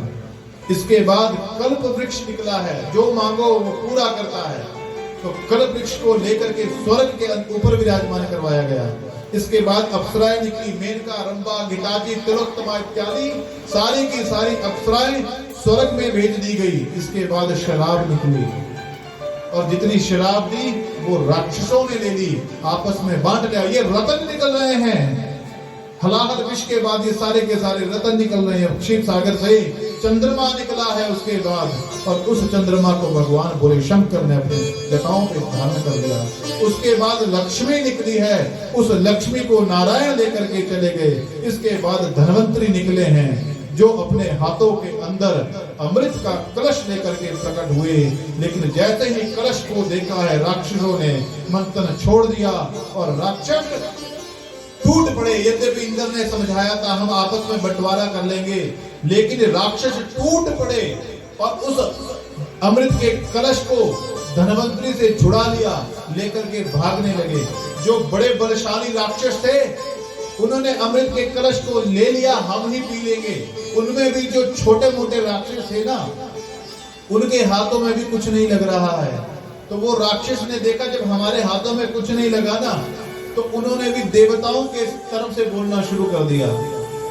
कहते हैं ना, शत्रु का जो दुश्मन होता है वो दूसरे शत्रु का मित्र बन जाता है। जो राक्षस देवताओं की कभी छाई नहीं मानते थे, अब जब उन्होंने देखा कि ये बड़े बड़े जो राक्षस हैं, इनसे हमें तो नहीं मिलने वाला ये अमृत, तो वो देवताओं की तरफ हो गए। वो भी धर्म की दुहाई देने लगे।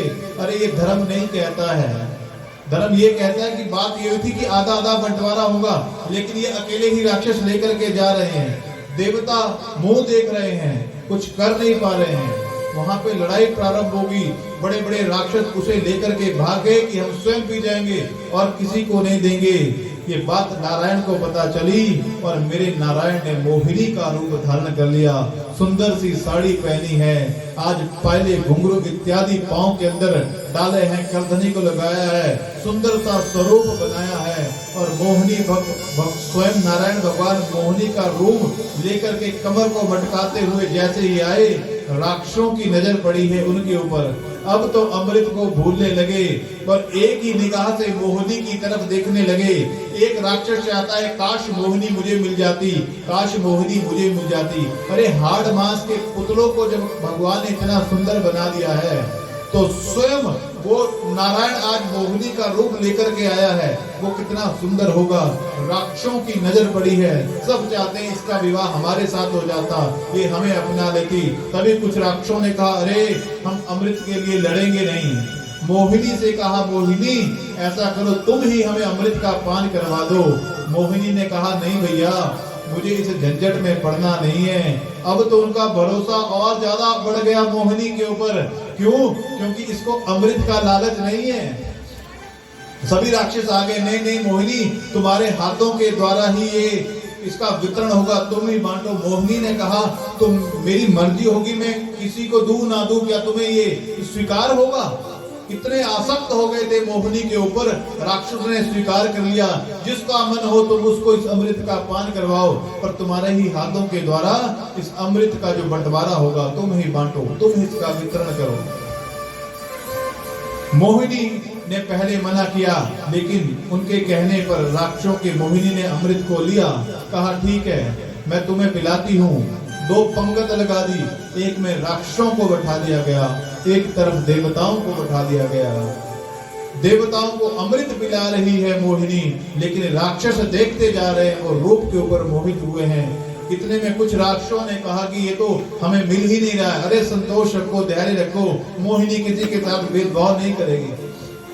जब सारे के सारे देवताओं को अमृत का पान करवा दिया तो स्वरभानु नाम का एक राक्षस था, उसने देखा कि हमारे साथ कपट हो रहा है, छल हो रहा है, हमें अमृत नहीं पिलाया जा रहा है। तो पेशेंस नहीं थी, धैर्य नहीं था उसके अंदर, कब जैसे मैं अमृत को पी लूं। देवताओं की पंक्ति में जाकर के अंत में बैठ गया। मोहिनी ने जैसे ही अमृत का पान करवाया, सूर्य और चंद्रमा ने देख लिया और कहा हे प्रभु आप किसको अमृत का पान करवा रहे हैं? ये स्वरभानु नाम का राक्षस है, देवताओं का रूप बना करके देवताओं की पंगत में बैठ गया है। उसी समय जैसे ही सूर्य चंद्र ने कहा, स्वरभानु ने उस अमृत को पी लिया था, कंठ तक पहुंच गया था, इसीलिए अपने वास्तविक स्वरूप में आया और नारायण के डर से भागने लगा। मोहिनी भी अपने वास्तविक स्वरूप नारायण के रूप में आए हैं और सुदर्शन चक्र लेकर के स्वरभानु के पीछे उड़ने लगे। आगे स्वरभानु ने सुदर्शन चक्र को छोड़ा और स्वरभानु का जो सर था वो धड़ से अलग हो गया, क्योंकि इसने अमृत को पी लिया था, इसलिए ये मर तो नहीं सकता।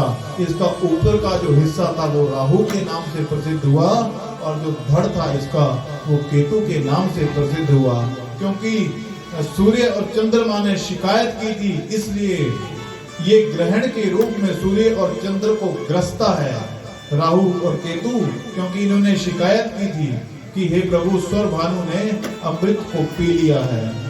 तो सर राहु के नाम पे नवग्रहों में इन्हें स्थान दिया गया। केतु जो है उसका धड़ केतु के नाम से विख्यात हुआ। आपस में युद्ध प्रारंभ हो गया, देवताओं का और राक्षसों का हमारे साथ धोखा हुआ है। राक्षस और देवता आपस में लड़ने लगे। क्यों? उसी समय शुक्राचार्य भी वहां पर आ गए राक्षसों की तरफ से, राक्षसों को बचाने के लिए। जो जो राक्षस मरते थे सबको शुक्राचार्य जी महाराज जीवित कर देते थे। दोनों में युद्ध हुआ, क्योंकि अब देवताओं ने अमृत पी लिया था, अब देवताओं को कोई हरा नहीं सकता था। लेकिन जो राक्षस मर जाते थे शुक्राचार्य उन्हें जीवित कर देते थे। तब शुक्राचार्य सभी राक्षसों को लेकर के सीधे पाताल को चले गए ताकि देवता उन्हें मार ना दे। मृत संजीवनी विद्या के द्वारा शुक्राचार्य सभी को जीवित कर देते थे, देवता मर नहीं सकते थे। इसीलिए अब राक्षसों को हरा करके ये जीत गए युद्ध को और सीधे सारे के सारे जो देवता थे वो स्वर्ग को चले गए, क्योंकि अब ये अमर हो गए थे, हराया नहीं जा सकता था। इंद्र के जो स्वर्ग सिंहासन था, दोबारा जाकर के बैठे हैं। राक्षसों से स्वर्ग को जीत लिया था, लेकिन उसी समय भगवान बोले शंकर को पता चला नारायण मोहिनी रूप में आए हैं। भगवान बोले शंकर ने नारायण से प्रार्थना की, हे प्रभु तुम्हारे उस मोहिनी रूप के मैं भी दर्शन करना चाहता हूँ। जब जब भगवान अवतार लेते हैं तब तब भगवान बोले शंकर जरूर दर्शन करने के लिए आते हैं, चाहे वो राम अवतार हो, चाहे मोहिनी अवतार हो, चाहे कृष्ण अवतार हो, तो भगवान बोले शंकर जरूर आते हैं। उसी समय मेरे नारायण प्रसन्न हुए हैं। मेरे नारायण ने पुनः मोहिनी का रूप धारण किया है और भगवान बोले शंकर के संग संग पार्वती माता भी है और मोहिनी कामारी प्रभु जिन्होंने काम के ऊपर विजय प्राप्त की है। उसी समय भगवान बोले शंकर काम के द्वारा जीत लिए गए। भगवान बोले शंकर उस मोहिनी के रूप के ऊपर विमुक्त हो गए और विमोहिनी की तरफ भागने पड़े। मानो इस कथा के माध्यम से भगवान बोले शंकर ये समझाना चाहते हैं, मन के ऊपर कभी भी विश्वास नहीं करना। ये मन कहीं पे भी कभी भी फिसल सकता है, इसलिए कभी भी इस बात का अभिमान नहीं करना है कि मैंने काम को जीता है या मैंने मन के ऊपर विजय प्राप्त कर लिए। कभी कभी बुढ़ापे में जाकर के भी ऐसा कलंक लग जाता है जो इंसान कभी सोचता भी नहीं है। इसलिए मन को जीता नहीं जाता, मैंने मन को जीता है, ये अभिमान मत करना। और भगवान भोले शंकर आज ये लीला कर रहे हैं, वो मोहिनी के ऊपर मोहित नहीं हुए हैं, क्योंकि ना तो राम अवतार के अंदर भगवान श्री राम सीता के वियोग में बावले हुए, पागल हुए, और ना ही आज भगवान भोले शंकर मोहिनी को देख करके मोहित हुए। ऐसा नहीं है, ये परमात्मा की लीला है। मोहिनी को देख करके उनके शरीर से तेज का विसर्जन हुआ है। नारायण अपने वास्तविक स्वरूप में आए हैं। भगवान भोले शंकर के शरीर से जो तेज निकला है, सामने अंजना माता तप कर रही है, वो तेज अग्निदेव लेकर के गए और उस तेज को अग्निदेव लेकर के गए हैं। जैसे ही अंजना माता तपस्या कर रही है पुत्र प्राप्ति के लिए, वही तेज अंजना माता को प्राप्त हुआ है। इसलिए अंजना माता के यहाँ स्वयं पवन सुत हनुमान जी महाराज का अवतार हुआ। बोलो उमापति महादेव की। इसलिए शंकर सुवन केसरी नंदन स्वयं कहा जाता है ना, हनुमान जी महाराज को केसरी इनके पिता का नाम है, इसलिए ये केसरी नंदन है। अंजना की संतान है, इसलिए इनका नाम अंजनेय है, अंजना की संतान है। और शंकर सुवन केसरी नंदन, ये शंकर के एकादश रुद्र है, उसके अंश माने जाते हैं, क्योंकि ये शंकर के भी पुत्र है। तो पवन के माध्यम से तेज वहां तक पहुंचा है। दूसरा वर्णन यह भी आता है, खीर का भी प्रभाव था। राम अवतार में आपने सुना होगा, कैकेयी माता के हाथ से खीर लेकर के, खोवा लेकर के चला गया। वो दो कोए आपस में लड़े, खीर नीचे गिरी, अंजना माता तप कर रही थी, उस खीर को ग्रहण किया। उसी से ही कहते हैं हनुमान जी महाराज का जन्म हुआ है। तो वो खीर जो थी वो पवन के माध्यम से ही अंजना माता तक पहुंची। इसलिए शंकर सुवन के सिंदर, उन्हें पवन तने भी कहा जाता। पवन तने बल पवन समाना, बुद्धि विवेक विज्ञान निदाना।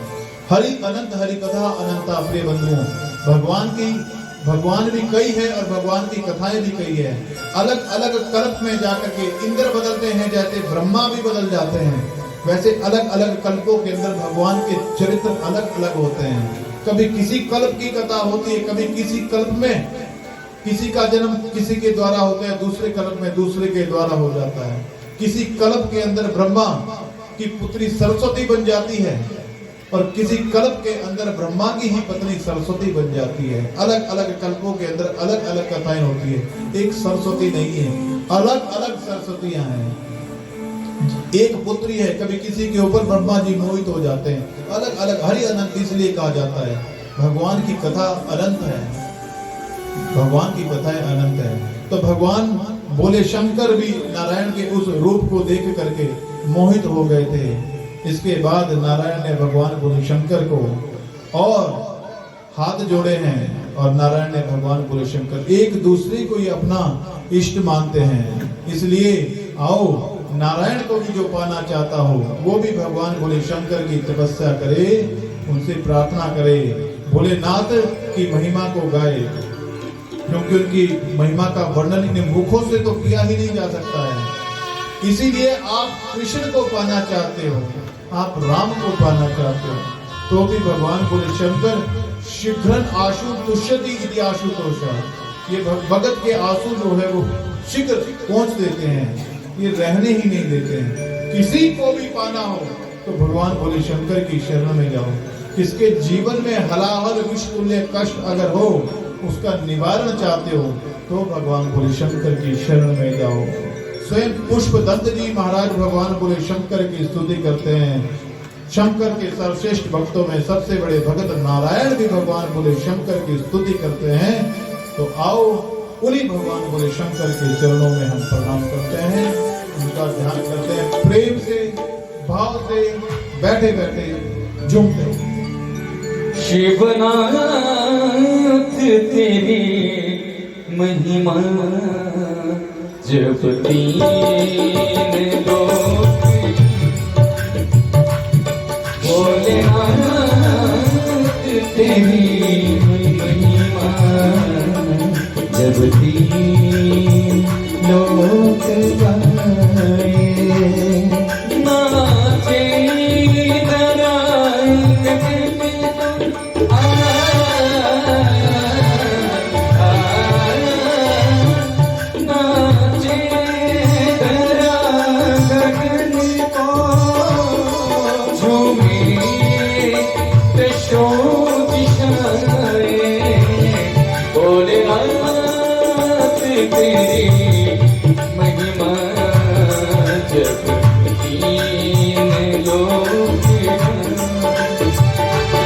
शिवनाथ तेरी महिमा जब तीन लोक गाए।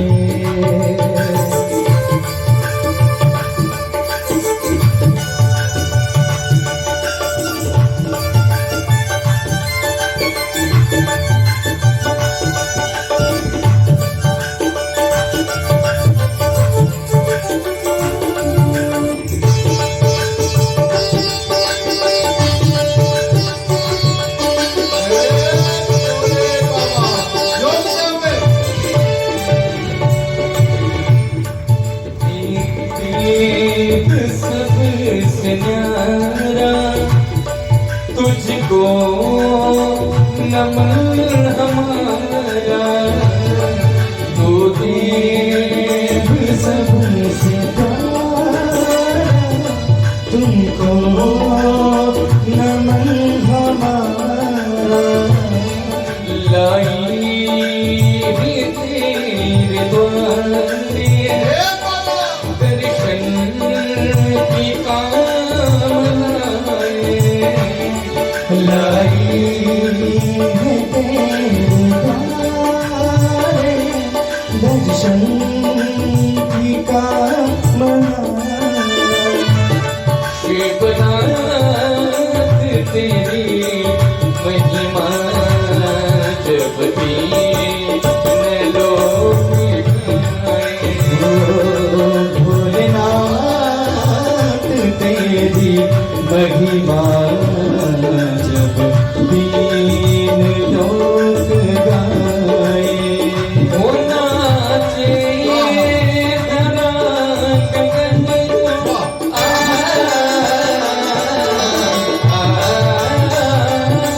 नाचे धरा गगन को, झूमे दशो दिशाएं, भोलेनाथ तेरी महिमा तीन लोक गाए। शिवनाथ तेरी महिमा जब तीन लोक गाए।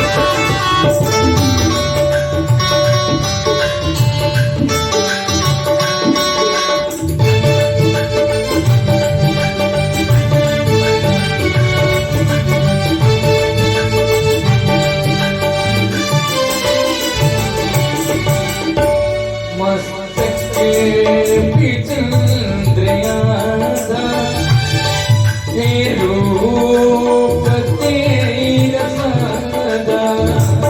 मस्तक भी चंद्र आधा, ये रूप तेरा सादा। आई गंगा लेकर तेरी जटाएं, आई गंगा लेकर तेरी जटाएं। भोलेनाथ तेरी महिमा जब तीन लोग शिवनाथ तेरी महिमा जब तीन लोग गाए। ओ नाचे धरा गगन को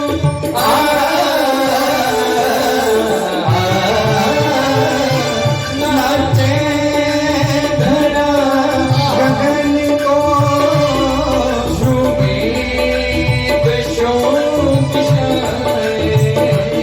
भोलेनाथ तेरी महिमा जब तीन लोग गाए। हो शिवनाथ तेरी महिमा जब तीन लोग गाए।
सुधा की हे रूप चंद्रकाशी, हे प्रेम की सुधा की हे रूप चंद्रकाशी। हे नीलकंठ वाले कैसे तुझे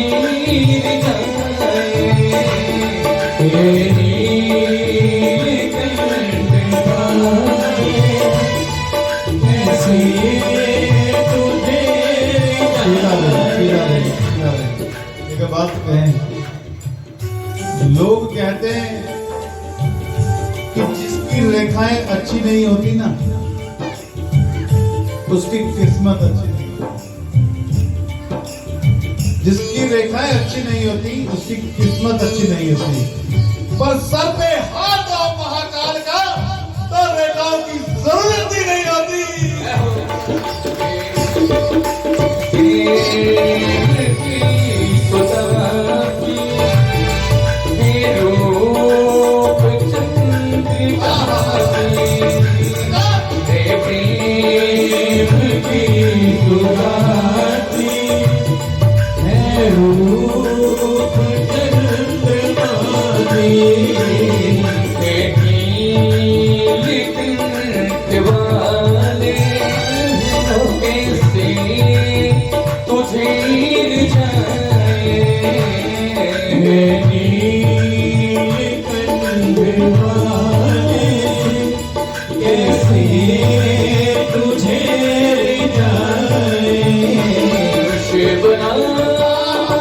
तेरी महिमा जब तीन लोग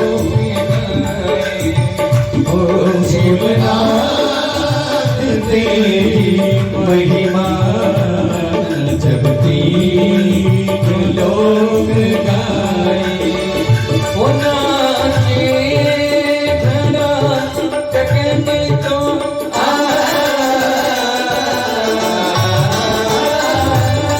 नाचे धरा चकने तो नवे दशो दिशाए भोलेनाथ तेरी महिमा जब दीन लोग गाए ओ शिवनाथ तेरी महिमा जब दीन लोग गाए ओ जब दीन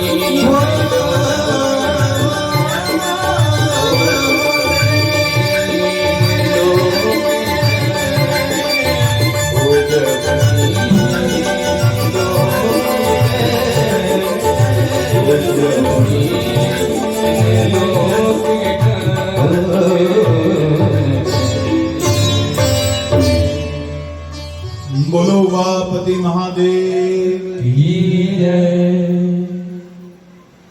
हाँ, एक और भजन सुनाते हैं।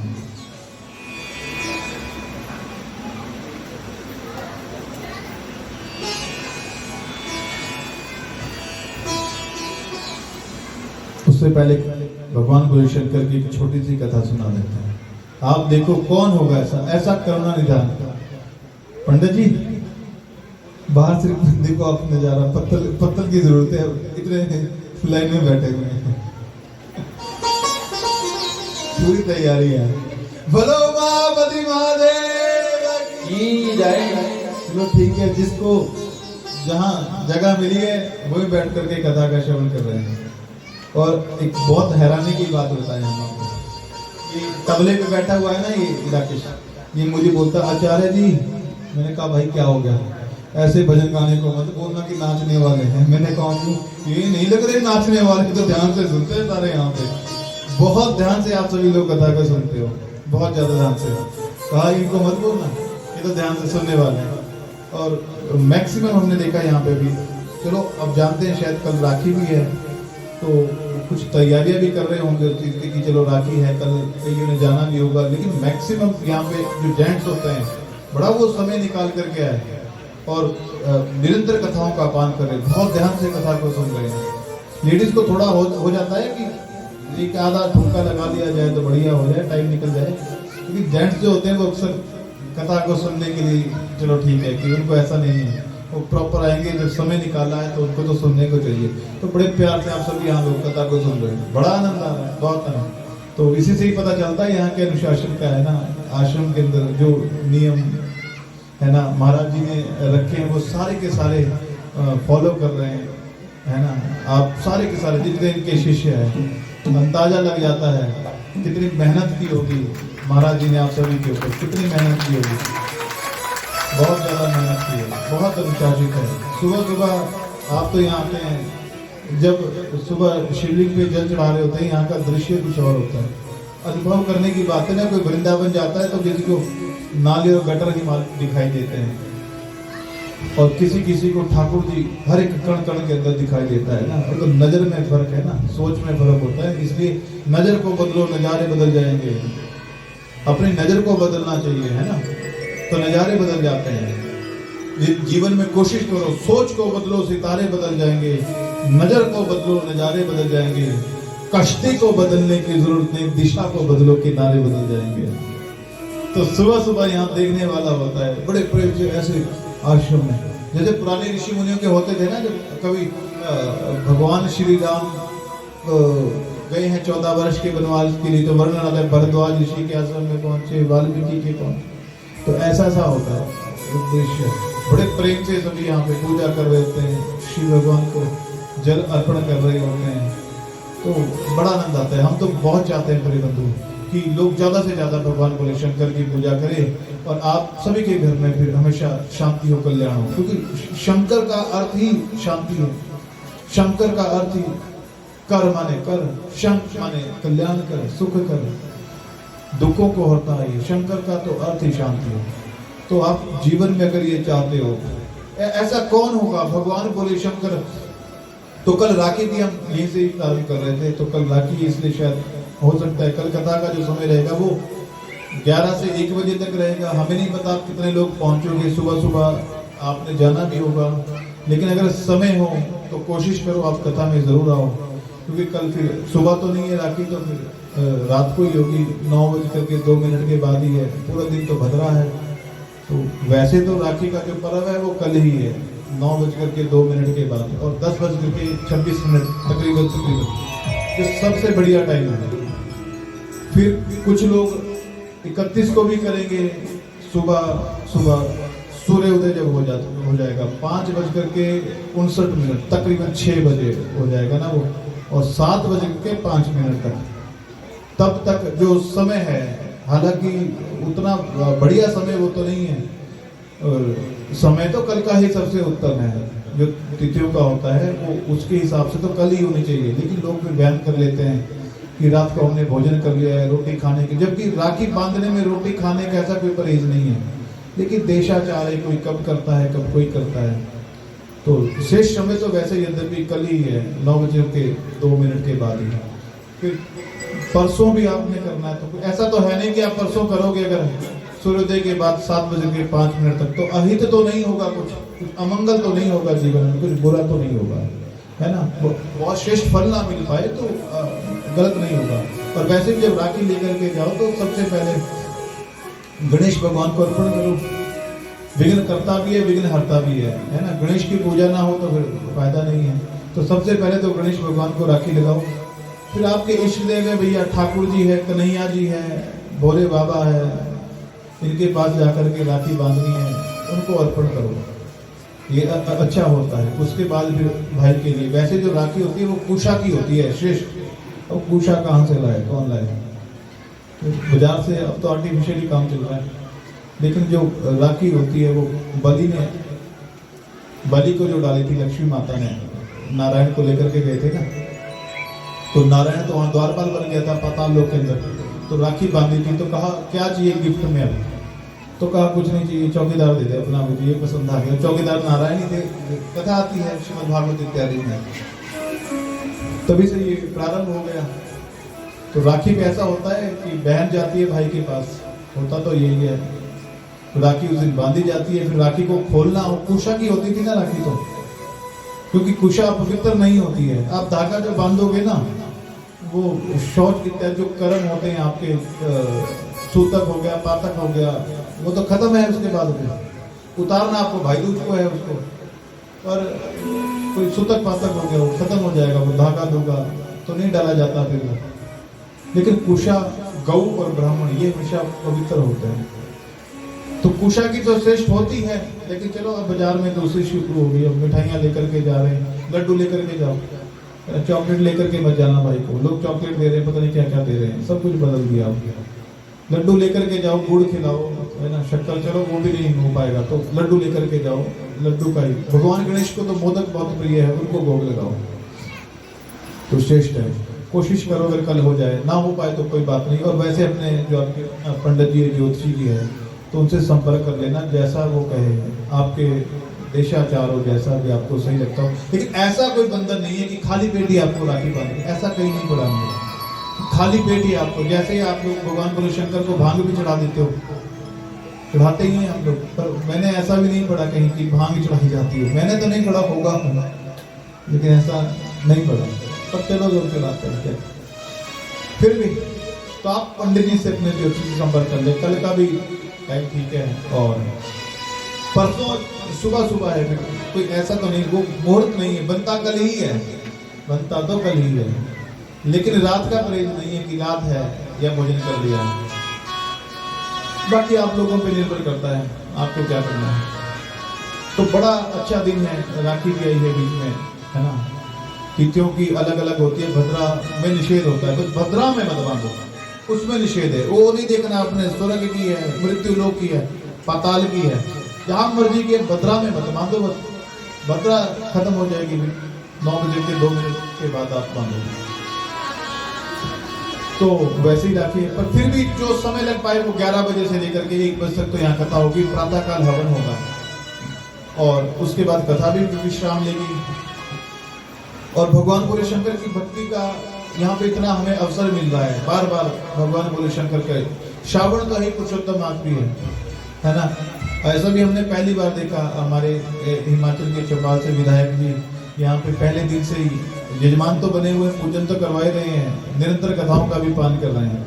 कथाओं जो हमने पहले भी कही की है, तो विधायक आते हैं 10-15 मिनट बैठते हैं फिर चले भी जाते हैं, कुछ औपचारिकताओं के लिए भी आते हैं। लेकिन ऐसा पहली बार ही देखा हमने ऐसा विधायक इतनी देर बैठ करके यहाँ पे पूजन तो कर ही रहा है, सेवा तो कर ही रहा है, पर कथाओं का भी पालन कर रहा है। और जो मेरे भगवान का नहीं वो मेरे किसी काम का नहीं, जो भगवान का है वही अपना होता है। प्रिय बिंदु, ज्ञानी से ज्ञानी मिले करे ज्ञान की बात, और मूर्ख से मूर्ख मिले दे मुक्त और लाभ। इसलिए संग हमेशा अच्छा होता है, फिर ऐसे ही सुनने का सौभाग्य में मिलता रहता है। और भगवान भोले शंकर जैसा कौन होगा संसार में, कौन होगा। एक चोर चोरी करने के लिए गया, और जैसे ही चोर चोरी करने के लिए गया, कहते हैं भगवान भोले शंकर के यहाँ अब रास्ते में कुछ मिला नहीं, बहुत जोर की बारिश आ गई। बारिश आ गई तो मंदिर में घुस गया, भूख लगी थी, घर वालों ने निकाल दिया। सोचा चोरी करता हूँ, क्या करूं, कुछ दिखाई नहीं दिया। तो शिवलिंग थी ना, शिवलिंग के ऊपर दिखाई दिया उसे घंटा लटका हुआ था, तो घंटे के ऊपर नजर गई। तो मंदिर के अंदर एक तो बहुत ज्यादा रोशनी नहीं थी, बारिश हो रही थी बाहर। सोचा घंटे को निकालता हूं, तो निकालने का प्रयास किया, ऐसे निकालता है पर घंटा निकल ही नहीं रहा है, तो कैसे निकालूं। तो शिवलिंग के ऊपर जिलहरी होती है, पहले उसके ऊपर चढ़ा, घंटे तक पहुंच ही नहीं पा रहा है, फिर नहीं निकल रहा है, बात नहीं बनी। तो शिवलिंग पे जहां आप जल चढ़ाते हो तो फिर उसके ऊपर चढ़ गया और अब घंटे को निकालने लगा। और जैसे घंटे को निकालने लगा तुरंत शिवलिंग फट गई और उसके अंदर से भगवान भोले शंकर प्रकट हो गए। और डर गया अपने आप को, बोला मैं चोरी करने के लिए आया हूँ, भगवान भोले शंकर को पांव लगाया है, ये नाराज हो गए, तीसरा नेत्र खुल जाएगा, मैं भस्म हो जाऊंगा, माफ करो बोले बाबा, माफ करो, बहुत बड़ी गलती हो गई है, माफ करो, मैं चोरी करने आपके ऊपर मैंने पांव लगा दिया। भगवान भोले शंकर जानते क्या कहते हैं, वरम गुरु ही वर मांगो। वो सोचे वर मांगने जैसा कौन सा काम किया है, कहा वरदान मांगो, कहा क्यों वरदान मांगू भगवान, मैं तो चोरी करने के लिए आया था, आपके ऊपर पांव लगाया। भगवान भोले शंकर ने कहा एक बात बताऊं तुझे, संसार के बहुत सारे लोग देखे जो एक लोटा जल लेकर के आते हैं, हजारों मनोकामनाएं मुझसे पूर्ण करवाना चाहते हैं। संसार के बहुत लोग देखे जो बिल्व पत्थर मुझ पे चढ़ाते हैं, संसार के बहुत लोग देखे जो केला मुझ पर चढ़ाते हैं, पर ऐसा भगत आज तक मेरे पास ना आया जिसने अपने आप को ही मुझे अर्पण कर दिया। इसीलिए ऐसा भगत नहीं आया, भगवान ने वरदान दिया। बड़ा प्यारा भाव है, आओ इस भाव में डूबते हैं और आगे फिर एक और भजन गा करके इस कथा को विश्राम दें। बड़ा सुंदर भाव है। तेरी गली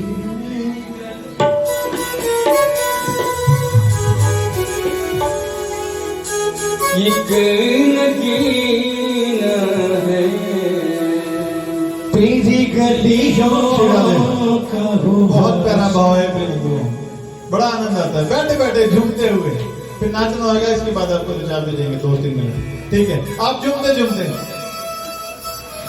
तेरी गलियों का वो बाशिक तो एक नगीना है, तेरी गलियों का वो बाशिक तो एक नगीना है, तेरी गलियों का वो बाशिक तो एक नगीना है, ओ तेरी गलियों का वो आशिक तो एक नगीना है,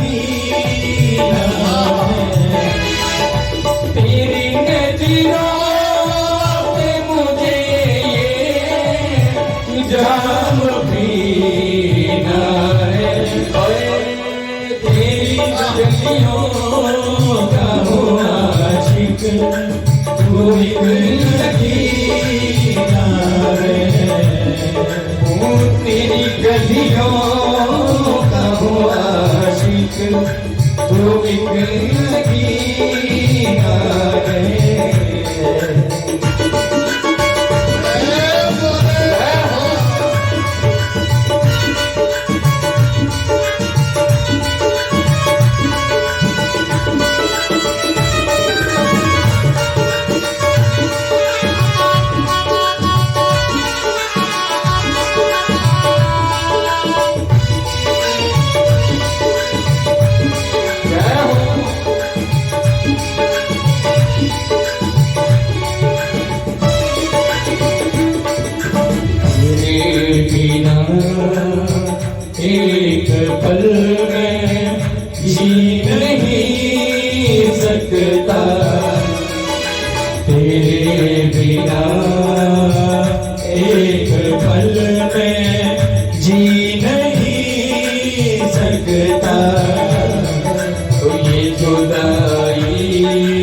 जुदाई इन दर्शकों में भी नहीं सकता